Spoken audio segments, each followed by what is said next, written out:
some transformation. Yeah. What are we dealing with here? We're going to get it. It's maybe not exactly what you want, though. We've got the dreary, the cloudy, the wet. It's been raining on and off very lightly through the day, and that's kept it in the 50s in Birmingham and Fayette and Haleyville, Coleman, Gadsden, Anniston.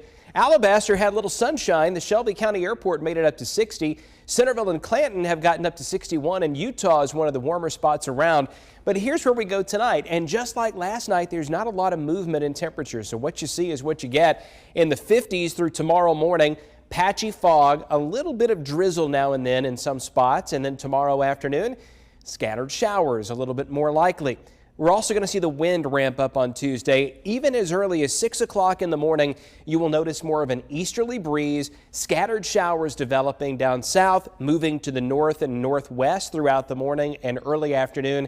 Occasional wind gusts are going to go over 25 or 30 miles per hour on Tuesday, and it will get even windier going into Tuesday night and early Wednesday as a much larger area of rain appearing out to the west on the imagery there is starting to get a little closer to us. Big storm system wrapping up and headed this way, and we'll see rain from start to finish on Wednesday, and some of it will even last through early Thursday morning. Heavy rain, flash flooding, potential is there for some severe storms, but right now, because of the dry, cool air over Georgia that's moving in, I think that really gets shoved down toward the south. The greater risk of thunderstorms near and south of U.S. Highway 80, so think about Livingston, York, Demopolis, over toward Uniontown, southward. But even here in Greene County and Hale County, northern Perry County, we could get a storm or two that could produce 50 or 60 mile per hour sustained winds with it. So in comes the rain. Wednesday morning is when it really gets kicked off on the western side of the state.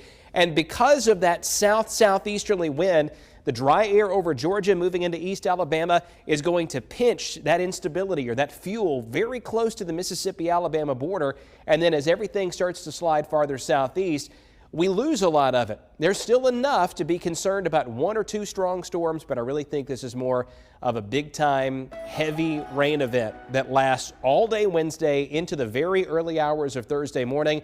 Looks like we could have as much as 3 to 4 inches of rain in some spots, might even get a spot or two that gets 5 inches. Impact day coming up on Wednesday, then it's a lot cooler beyond that with highs in the 40s and low temperatures down in the 30s.